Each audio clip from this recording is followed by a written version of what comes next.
Bonjour, bonjour, Bolani.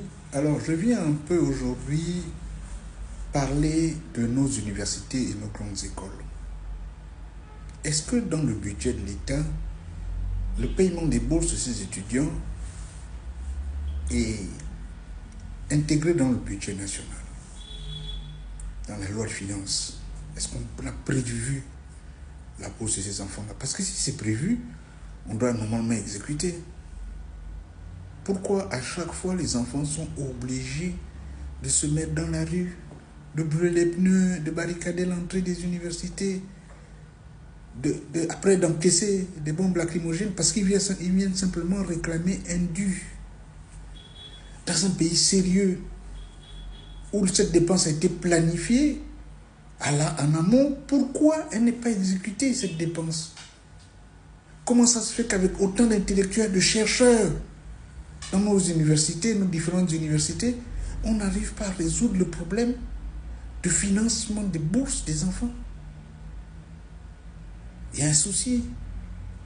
Alors moi, il y a un an, j'avais planché dessus et j'avais conçu le COMPIG, Comité de pilotage et de gestion des universités et grandes écoles, les écoles supérieures du Gabon.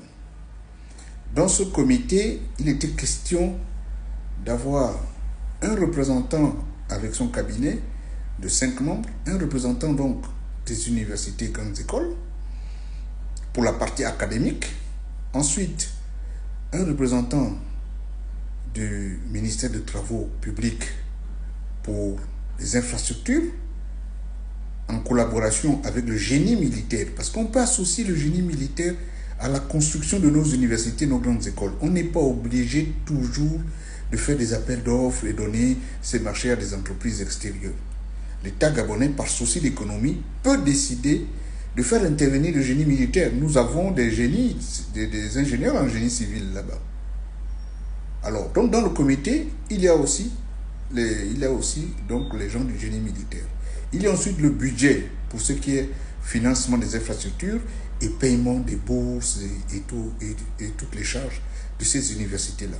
Ce comité a aussi en son sein des représentants des grandes entreprises.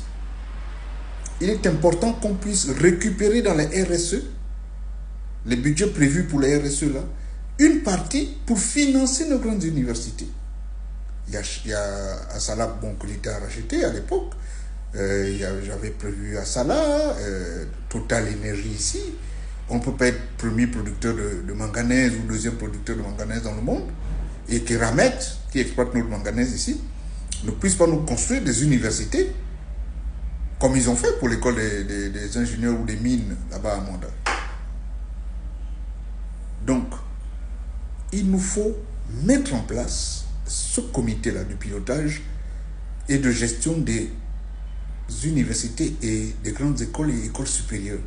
À l'époque, j'avais appelé ça COMPIG, comité. Aujourd'hui, avec le CTRI, on peut créer une délégation spéciale.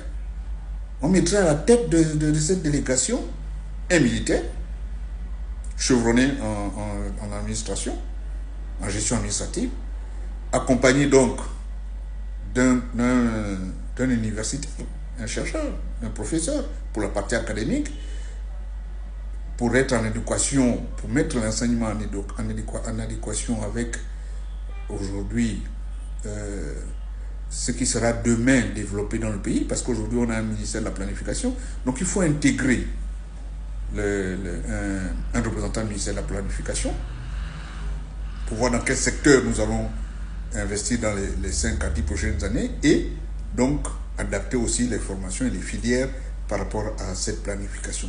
Ensuite, un représentant du ministère des Travaux publics, un représentant de génie civil, un représentant du budget pour le financement, et puis, ensemble, ils nous font une feuille de route. On repense l'université pour les 5 prochaines années en termes d'infrastructure, parce qu'il faut une réponse rapide à ce problème-là, à cette problématique.